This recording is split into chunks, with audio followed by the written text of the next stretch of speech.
હવે થશે ઉજાગર। નમસ્કાર દર્શક મિત્રો, આપ જોઈ રહ્યા છો ઉજાગર ન્યૂઝ। તો જોઈએ આજના મહત્વના સમાચાર ગીર ગઢડાથી। ગીર ગઢડામાં ઇકો કારના 4 ટાયરની ચોરી થઈ। હાલ ગીર ગઢડા પોલીસ સ્ટેશન ચર્ચાનો વિષય બન્યો છે। ત્યારે ગીર ગઢડા 2 નંબર કહેવાતું સ્ટેશન નજીક એસબીઆઈ બેંકની સામે ઉભેલી ધર્મેશભાઈ ભાઈલાલભાઈ ટાંકની ઇકો કારના 4 ટાયરની ચોરી થઈ ગઈ। જે જગ્યા પર ચોરી થઈ છે તે જગ્યા ગીર ગઢડાના 2 નંબર કહેવાતા વિસ્તારમાં આવે છે અને તે જગ્યા પર ગીર ગઢડા પોલીસના પોલીસ કર્મીઓ ડ્યુટી પણ કરતા હોય છે। જે જગ્યા પર પોલીસની ડ્યુટી છે તે જગ્યાથી 300 થી 500 મીટરની દૂર થાય છે। તો રાત્રે ડ્યુટી કરતા પોલીસ કર્મીઓ શું કરતા હતા તે મોટો પ્રશ્ન। જો પોલીસ કર્મી ડ્યુટી નિભાવતા હતા તો એટલી દૂરીથી ચોરી કેમ થઈ? 4 વ્હીલ કારના 4 ટાયર કાઢવા માટે આશરે અડધો કલાક જેટલો સમય લાગતો હોય છે, તો અડધી કલાક સુધી ત્યાં ડ્યુટી કરતા પોલીસ શું કરતા હતા? ચોરી થયાના બીજા દિવસે અરજદારે પોલીસ સ્ટેશન પર જઈ અરજી પણ લખાવી હતી। તે કામે પોલીસ 2 દિવસ પછી અરજદાર 10 જેટલા લોકોને પોલીસ સ્ટેશન પર લઈને જાય। ત્યારબાદ ગીર ગઢડા પોલીસ પંચરોજ કામ કરવા આવ્યા। ત્યારબાદ હવે ચોર મળે છે કે કેમ તે તો હવે જોવું રહ્યું। હર્ષદ વાઢેર, હવે થશે ઉજાગર ગીર ગઢડા। નમસ્કાર।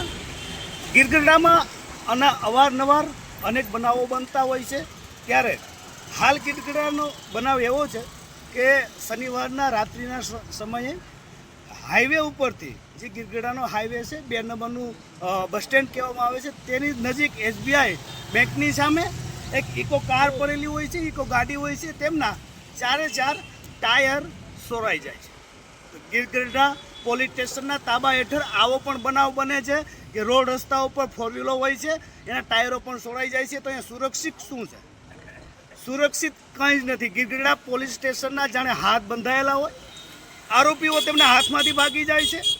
પોલીસ સ્ટેશનની અંદર રહેલા અધિકારીઓ કોઈકની ઉપર દમન ગુજારે છે, ત્યારે ગીર ગઢડા પોલીસ સ્ટેશનની હલકાઈભરી વાતો પણ સૂત્રો પાસેથી મળી રહી છે કે બુટલેગરોને સાવરે છે। બુટલેગરોનો દારૂ પોલીસ સ્ટેશનને મળતો નથી, પરંતુ એના ઘર મળી જાય છે। ક્યારે? હપ્તો લેવા ટાણે। તો અત્યારે હાલ શનિવારની રાત્રિથી આ જે ટાયર છે તે સોળાયેલા છે। પોતે જે ગાડીના માલિક છે એ અરજી લખાવવા જાય છે। અરજી લખાવવા ટાઈમે એવું પણ કહેવામાં આવે છે કે આજે રવિવાર છે, આજે રજા છે। ભાઈ, ક્યાં નિયમ છે? એવો તો ગૃહ વિભાગનો કયો નિયમ છે કે રવિવારે તમારું પોલીસ સ્ટેશન બંધ હોય? કઈ રીતે બંધ હોય એનું પણ કંઈક ચોખવટભરી વાત કરજો પીઆઈ સાહેબ। આપને જ કહેવામાં આવે છે કે રવિવારે આપનું પોલીસ સ્ટેશન બંધ છે, એવા તમારા જ કર્મચારીઓ આ લોકોને, અરજદારોને કહે છે। તો હાલ જે આખો બનાવ છે તેની ઘટના આપણે જે ગાડીના માલિક છે તેમને પૂછીશું। શું નામ છે આપનું? ધર્મેશભાઈ, ગાડીના ટાયરો જે સોળાયેલા છે એ કઈ બાબત છે? શું છે? ગાડી કઈ છે? ડોક્યુમેન્ટ તમારી પાસે છે? કઈ રાત્રે થયું છે આખો બનાવ? પોલીસ સ્ટેશનની ગયા, તમને શું જવાબ મળ્યો? આખી બાબત અમને ગાડી મેં અહીંયા પાર્ક કરી હતી। રાતના સમયે આ ટાયર વહી ગયા છે, બરાબર?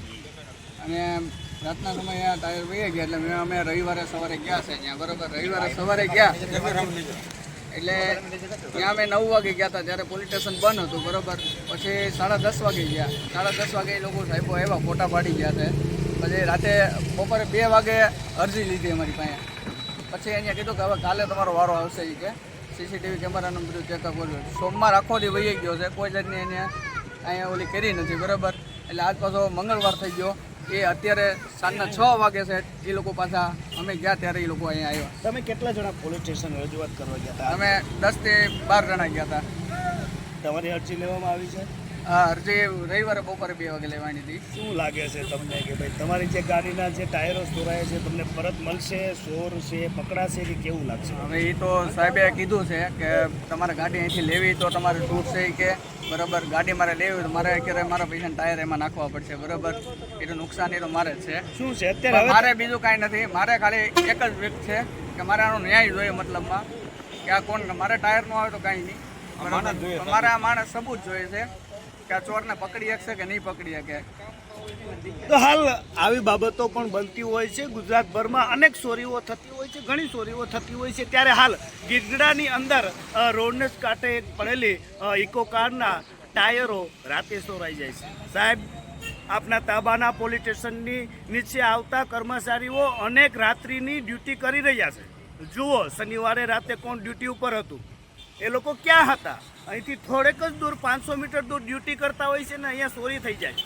સાહેબ, કાલ સવારે કોઈના ઘરમાં પણ ચોરી થશે, દુકાનો પણ પડશે, દુકાનોમાં પણ ચોરી થશે. આવા બનાવો પણ બનશે.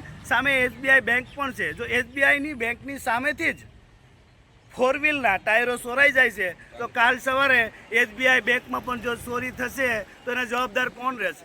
અહીંયા અનેક દુકાનો એવી છે કે ત્યાં ડિમોલેશન બાદ આ લોકોએ માંડ કરી અને પોતાના સ્વખર્ચે દુકાનો ઊભી કરી છે, તેમાં પણ ચોરી થશે તેનો જવાબદાર કોણ રહેશે? તો ખરેખર હાલ જે આ ઇકો કારના જે ટાયરો ચોરાયા